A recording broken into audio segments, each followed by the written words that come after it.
Buat kalian yang mau mensupport channel ini dengan donasi, atau emang sekedar mau beli mimin kopi, kalian bisa pilih antara Super Thanks atau Saweria.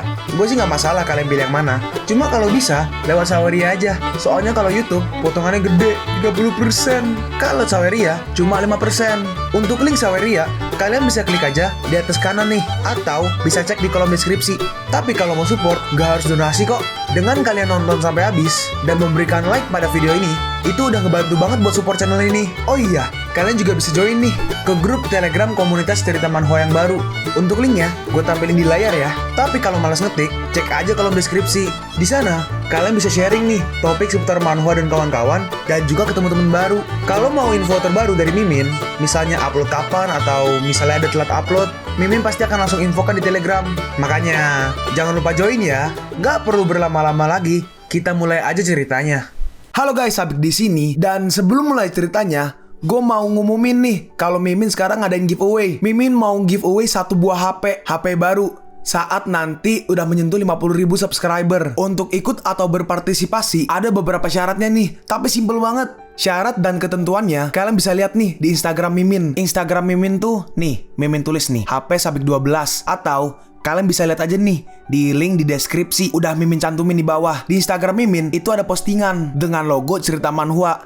Nah, di sana kalian bisa lihat tuh syarat dan ketentuannya. Gak susah kok, syaratnya simple banget. Gak pakai ribet, gak pakai susah. 2 menit selesai. Pemenangnya akan Mimin umumin saat udah menyentuh 50.000 subscriber. Tunggu apa lagi? Makanya yuk, buruan subscribe biar cepet-cepet giveaway-nya. Nanti bakal ada giveaway terus kok, tenang aja. Oke, segitu aja. Kita lanjut ke ceritanya. Hai Chow, kau harus mencari cara untuk menurunkan Su Yingxia. Kita nggak bisa membiarkan dia terus seperti ini. Jangan khawatir, karena aku akan kembali ke perusahaan. Dia nggak akan bisa mengambil uang perusahaan lagi. Tapi kalian harus jujur denganku. Jika tidak, jangan salahkan aku karena menyeret kalian ke lubang lumpur. Dalam hati Hai Chow, ya, aku pasti hanya terlalu khawatir. Sederhana aja, tempat seperti itu bukanlah hal yang bisa ditangani oleh Han Sanchen. Hei tuh, lihat, ini bukankah ini jalan menuju ke area pervilaan di Pegunungan Yunting? Pemandu, apa kita pergi ke tempat yang salah? Si pemandu berkata nih, semuanya, apa anda sekalian nggak tahu? Kalau hari ini, kita akan pergi ke villa Pegunungan Yunting. Apa? Yuk, area villa di Pegunungan Yunting? Ini, saudaraku, apa kau membawa orang yang salah? Si pemandu menjawab, kurasa enggak. Benar kan kalau kalian dari keluarga Su? Bukankah tempat yang akan kalian tuju itu rumah baru Tuan Han? Si saudaranya merespon nih, iya, kita dari keluarga Su, Han Sanchen. Dia, si pemandu menjawab, benar, dari keluarga Su. Jadi tolong kembali ke tempat duduk kalian. Nah, terus mereka sampai nih di villa pinggiran gunung di area Pegunungan Yunting. Cok, aku bener-bener kenapa ada cok? Kenapa ada coknya? Enggak, itu dari Mimin sendiri ya, bukan dari komiknya. Aku berdiri di sini. Gila, villa pinggiran gunung di area Pegunungan Yunting. Aku berdiri di sini. Masih nggak ada yang tahu siapa Tuan Misterius yang menghabiskan begitu banyak uang itu. Si Yiham berkata, ini apa yang terjadi? Kenapa dia mengirim kita ke sini? Ini adalah villa di area Pegunungan Yunting. Hai Chow berkata, apa mungkin Su Yingxia Jalang itu menjebak kita? Aku tahu kalau ada aturan di sini. Area di Pegunungan Yunting adalah properti pribadi. Konsekuensi dari menerobos masuk tanpa izin sangatlah serius. Hai Chow, kalau begitu, mari cepat kita pergi dari tempat ini. Bahkan Departemen Manajemen Properti gak bisa melakukan apapun. Cepat pergi, iya, ayo kita pergi sekarang. Sialan, aku hampir dibunuh oleh Su Yingxia. Lalu tiba-tiba muncul nih Audi A8 milik si Sanchen Yap. Itu Su Koyao dan yang lainnya. Terus turun nih mereka berempat. Gimana? Apa kalian ingin kembali? Karena sekarang kalian sudah berada di depan pintu. Apa kalian gak ingin masuk dan duduk sebentar? Hai Chow berkata, Han Sanchen, apa yang ingin kau lakukan? Apa yang ingin keluargamu lakukan, ha? Apa kau ingin membunuh kita semua? Su Yingxia, bukankah kau tahu aturan dari area villa Pegunungan Yunting? Kau membawa kita ke sini agar kita semua dihukumkan karena masuk tanpa izin. Apa kau serius? Kita lihat nih, si Hai Chow mau menyerang, tapi langsung ditahan oleh Sanchen berkata, Su Hai Chow, kenapa kau begitu gugup karena rumah besar kami? Apa kau takut kalah dalam taruhanmu? Han Sanchen, kalau nenek tahu akan hal ini, kau akan mati. Hei, Su Koyao, apa yang sebenarnya keluargamu ingin lakukan, ha? Hei, jika hanya karena kau nggak bisa hidup sendiri, apa kau akan menyakiti semuanya? Aku hanya ingin pulang ke rumah sendiri. Kenapa kau pikir kami ingin mempermalukan keluarga kami sendiri, ha? Pulang ke rumah? Apa kau gila? Berhentilah berpura-pura. Villa di pinggiran pegunungan ini kemarin terjual lebih dari 100 juta. Apa ini rumah untuk orang sepertimu? Jika ini bukan rumahku, apa ini rumahmu? Terus si Yingsha ngeluarin sebuah kunci ini. Terus Yingsha ke depan pintu. Iham berkata, kau hanya pura-pura. Gak mungkin kau bisa membuka pintu itu. Benar kan? Lalu Yingsha masukin kuncinya. Ceklek. Nyala. Pikir mobil apa motor kali. Kebuka tuh. Kalau begitu, buka mata kalian dan lihatlah. Melihat Yingsha berhasil membukanya, orang-orang kaget. Sama datang semuanya di rumahku. Dalam hati mereka, bagaimana ini mungkin? Bahkan jika dia orang yang bertanggung jawab dengan proyek Chengxi, tetap nggak mungkin bagi dia untuk punya sumber daya keuangan seperti ini. Hei tuh, lihat Pak Tuatang. Ini apa ini rumah baru milik Pak Tuasu? Sukoyao. Dia bisa tinggal di villa pinggiran gunung. Sepertinya dia adalah yang terkaya di antara kita semua. Sungguh mimpi. Jika saja aku bisa tinggal di sini. Si Linda berkata, bukankah kau bilang dia nggak memiliki uang untuk membeli rumah? Si Tanglong merespon nih, mungkin dia hanya meminjam rumah ini untuk sementara. Linda membalas, tapi siapa yang akan meminjami villa mewah dan mahal seperti ini ke orang lain? Dan lagi, itu keluarga tingkat 3 seperti keluarga Su. Bagaimana mungkin mereka kenal teman yang mampu membeli villa di pinggiran gunung ini? Dalam hati Tanglong, apa Han Sanchen itu tuan emas misterius?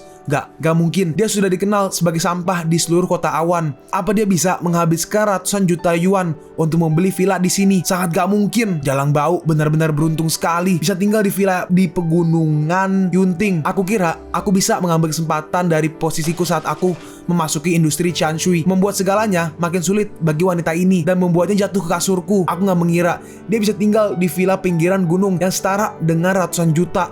Sialan, seluruh rencanaku hancur berantakan lagi. Si ibu berkata nih, semuanya, kenapa kalian semua kebingungan? Cepatlah masuk dan lihat rumah baru kami. Iya, ayo masuk dan lihat seperti apa villa ratusan juta itu. Iham berkata, hai Chow, apa yang sebenarnya terjadi? Bagaimana bisa Su Yingsha membeli villa di sini? Hai Chow merespon, aku nggak tahu bagaimana bisa dia mempunyai uang sebanyak itu. Dalam hati Hai Chow, jika Su Yingsha setidaknya pindah ke apartemen dengan elevator, aku bisa memfitnah dia karena mengambil uang perusahaan. Tapi ini villa pinggiran gunung yang dikenal sebagai villa termahal di area pervilaan di pegunungan Yunting. Bahkan jika dia mengambil semua aset milik keluarga Su, tetap gak mungkin untuk membeli ini. Iham berkata, apa itu Han Sanchen? Saat kakek menikahkan mereka, bukankah kita mengira kalau Han Sanchen itu anak dari keluarga kaya? Si Hai Chow merespon nih, itu hanya tebakan. Dan sebelum aku melihat Han Sanchen selama 3 tahun kemarin, bukankah kau sudah mengenal Han Sanchen? Dia hanya sampah yang gak berguna. Iya, jika dia anak kaya yang bisa membeli villa di pinggiran gunung, bagaimana bisa dia dihina oleh keluarga Su selama 3 tahun? Terus mereka semua orang-orang masuk nih. Seseorang berkata, Pak Tua Su, rumah barumu didekorasi dengan baik. Meskipun ini terlihat sederhana, tapi aku merasa seperti bangsawan di sini. Iya, tempat seperti ini mencerminkan temperamenmu. Emang gak perlu banyak dekorasi. Seorangnya berkata nih, Pak Tuasu, kau terlalu merendah. Hari ini kau membuktikan dirimu sendiri setelah membeli villa sebagus ini. Si ibu berkata nih, kakak, kita semua berencana mengundang ibu juga. Ibu tuh nenek ya maksudnya. Kan si ibu manggil ibu, ibunya ibu nenek. Mengundang nenek juga atau ibu. Tapi itu karena kau menolak itu. Apa kau ingat, jika ibu menyalahkan sesuatu, jangan salahkan kami ya. Terus ditarik nih ayahnya Ciasin. Terus ditarik nih ayahnya Yingsha, Koyao. Katakan dengan jujur, apa kau benar-benar membeli villa ini? Aku ingat ini sudah dilelangkan di pelelangan. Pembeli misterius membeli villa ini dengan harga besar. Tapi gak peduli bagaimana kau melihat itu. Saudara pengecutku gak terlihat seperti dia. Hai kakak, apa yang kau lakukan? Tentu saja kita membeli villa ini. Apa itu masalah? Hai Chow berkata nih, Bibilan, kondisi dalam keluargamu bukankah kita semua tahu? Apa kau pikir kau punya banyak uang? Si Bibilan, si Chianglan ngeliat ke Sanchen nih, tapi Sanchen diam-diam aja. Si ibunya berkata, jangan memandang rendah orang. Bahkan kita juga punya uang. Apa kita perlu memberitahumu? Su Kuolin melanjutkan nih, apa keluargamu melakukan sesuatu yang ilegal? Jika tidak, dari mana semua uang itu berasal? Oh adikku, kalau benar begitu, jangan menyeret kita semua. Chianglan membalas, Su Kuolin, maksudmu apa itu? Apa kau pikir karena aku memanggilmu kakak, kau bisa bertindak sesukamu di rumahku? Apa itu ilegal? Kita semua tahu dan kita semua mematuhi peraturan. Jangan coba-coba menghina kami. Iham berkata, lalu jelaskan dari mana semua uang itu berasal. Hai Chow menambahkan, begitu banyak uang, apa itu jatuh dari langit? Apa itu karena Su Yingsha punya kenalan misterius dan menukar tubuhnya dengan uang? Qianglan membalas, Su Haichao, tutup mulut baumu itu. Kau nggak bisa memfitnah keluarga kami begitu aja. Oh, kalau begitu, apa bisa kau memberitahu kami dari mana kalian dapat semua uang itu? Terus kan yang beli kan si Sanchen. Jadi ibunya bingung nih. Ibunya berkata, baiklah, aku tidak takut karena tuntutanmu. Semua uang ini itu dari pria tua sebagai kompensasi untuk Kuo Yao. Ibu, hah? Apa? Ayah memberi kompensasi untuk Su Kuo Yao? Gendut. Pak tua itu sudah mati bertahun-tahun yang lalu. Bagaimana bisa dia memberi kompensasi pada Su Kuo Yao? Hei, apa pria itu punya harta tersembunyi yang ditemukan oleh Su Kuo Yao? Qianglan, jelaskan dari mana uang itu berasal. Apa kau menemukan uang asuransi milik ayah? Kita semua adalah ayah, anak, dan kakek, dan kita semua punya hak untuk mendapat warisan. Kenapa itu diambil semua habis oleh keluargamu? Iya, kita bisa berbagi villa di pinggiran gunung ini. Bagikan seluruh uang itu untuk kami. Kalian gak punya hati. Semua uang ini gak ada hubungannya dengan kalian. Pria tua itu merasa bersalah pada Yingxia karena menikahkannya dengan Han Sanchen. Jadi dia memberi kompensasi karena ada aturan dari ayah.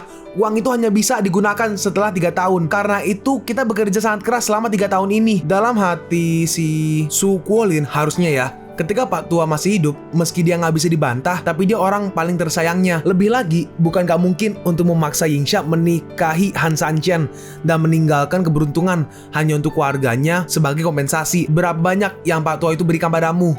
100 juta. Apa? 100 juta? Pak Tua benar-benar meninggalkan 100 juta untuk kalian. Jika tidak, dari mana Kuo Yao dapat uang untuk membeli villa ini? Dan dia melakukan ini untuk membuktikan sendiri di depan keluarga Su. Dalam hati mereka, Han Sanchen dan Su Yingxia baru mendapat perayaan ke-3 tahun pernikahan mereka. Jadi mereka bisa membeli mobil dan pindah rumah. Selama 3 tahun ini, meski keluarga mereka selalu dipermalukan di Yunceng, tapi mereka selalu menahan amarahnya. Ternyata itu karena mereka punya tas berisi jutaan.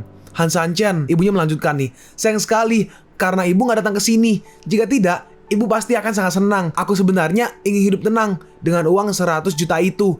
Tapi aku juga ingin memberikan ibu beberapa wajah. Jadi kami memutuskan untuk membeli villa di pinggiran gunung. Aku ingin pergi ke toilet. Si Kuo Lin pergi nih. Dalam hati Qianglan, bukankah kau hanya ingin menelpon wanita tua itu? Pergilah. Aku tahu kalau dia tetap tidak bisa melakukan apapun. Yingxia berkata, hei Han Sanchen, tadi seperti yang bisa kau lihat, itu bukan masalah. Aku tidak memikirkan itu. Yingxia berkata nih, tapi kau selalu dibelakangkan. Semua ini seharusnya pujian untukmu. Ibuku, dia mengambil semua itu darimu. Sanchen berkata nih, faktanya ini bukan hal yang buruk. Gak ada yang akan percaya jika aku bilang aku yang beli ini. Ibu menjelaskan semua ini juga untuk membantuku mengatasi masalah. Kalau memang begitu, aku hanya bisa meminta maaf padamu untuknya. Sanchen merespon, ya kalau kau merasa bersalah, ada cara lain untuk menyelesaikan ini. Cara lain? Contohnya, aku nggak perlu lagi tidur di lantai. Yingxia berkata, ya udah, lagi pula ruang tamu juga sangat besar. Itu pasti juga akan sangat nyaman. Nggak perlu memikirkan apa yang aku katakan. Terus si Colin balik nih, dia berkata, Kuo Yao, ibu akan segera sampai di sini. Dia ingin tahu apa yang sebenarnya terjadi. Qianglan membalas, tidak masalah. Uang itu diberikan oleh Pak Tua. Untuk apa aku takut? Kuolin melanjutkan, tidak semuanya bisa datang ke area pervilaan di pegunungan Yunting. Pergilah jemput ibu. Jika dia berhenti di depan gerbang, bukankah itu akan memalukan bagi ibu? Dalam hati Qianglan, rumah ini nggak ada hubungannya dengan kami. Dan kita bukan pemiliknya. Penjaga di depan gak bisa membiarkan dia masuk, apalagi aku. Lalu manggil Sanchen nih, Han Sanchen, kau pergilah dan jemput nenekmu. Terus si Sanchen pergi nih ke gerbang area pervilaan di pegunungan Yunting untuk menjemput si nenek. Nah, akhirnya setelah itu sampai nih. Setelah jemput, nganter, nenek, kamu di sini? Di mana Su Kuo Yao? Hari ini adalah perayaan dari pembukaan villa di pegunungan Yunting. Dia bahkan tidak menyambutku. Yingxia menjelaskan nih, nenek, ayah nggak punya maksud apapun. Banyak sekali teman sekelasnya yang datang dan dia nggak bisa pergi. Jadi ayah mengirim kami untuk menjemputmu. Si nenek merespon, lupakan. Uang untuk membeli villa ini juga milik warga suku. Meskipun Pak Tua sudah mati, tapi uang miliknya juga uangku. Dalam hati Sanchen, wanita tua ini, bukankah dia hanya ingin mengambil villa di pinggiran gunung ini hanya untuknya? Aku memberikan villa ini untuk Su Yingxia. Gak ada yang bisa merebut itu. Si nenek berkata, apa kau gak punya mata? Tidak bisakah kau lihat kalau semua jalanan gunung ini gak nyaman bagi wanita tua sepertiku? Cepat gendong aku di punggungmu. Han Sanchen, udah gak masalah. Kita harus menghormati orang tua. Terus digendong nih si nenek. Berhati-hatilah, kau tidak akan bisa bertanggung jawab jika kau menjatuhkan aku. Jangan lebih cepat. Apa kau gak makan? Ngambil pentung. Dalam hati Yingxia, wanita tua ini, dia terlalu, villa ini diberikan oleh Hansa Anchen. Kau pikir ini uangmu? Terus mereka pun sampai nih di vilanya. Ibu, kau di sini. Nenek, kau sudah sampai. Terus si nenek lihat nih ke vilanya. Pak tua, aku benar-benar nggak tahu bagaimana harus berterima kasih. Terima kasih banyak. Tanpamu, aku nggak berpikir bisa mengunjungi tempat ini. Tapi kenapa kau memberikan uang ini untuk Su Kuoyao? Terus nenek masuk nih. Kuoyao, apa bisa kau mengusir orang yang tidak berhubungan itu pergi? Mendengar itu, orang-orang akhirnya pergi nih. Kuoyao, karena itu masalah keluargamu, kami akan pergi dulu. Iya, ayo kembali dan bertemu lagi lain waktu. Kuoyao, kau harus menyelesaikan masalah ini agar kita bisa kumpul lagi lain kali. Si Pak Tuatang berkata, wanita tua sialan dari keluarga Su itu sombong sekali. Tanglong berkata, ayah, mereka tidak akan punya kesempatan di masa depan. Aku akan menangani wanita tua itu dari keluarga Su. Jangan lupa, aku bekerja di industri Ciancui sekarang.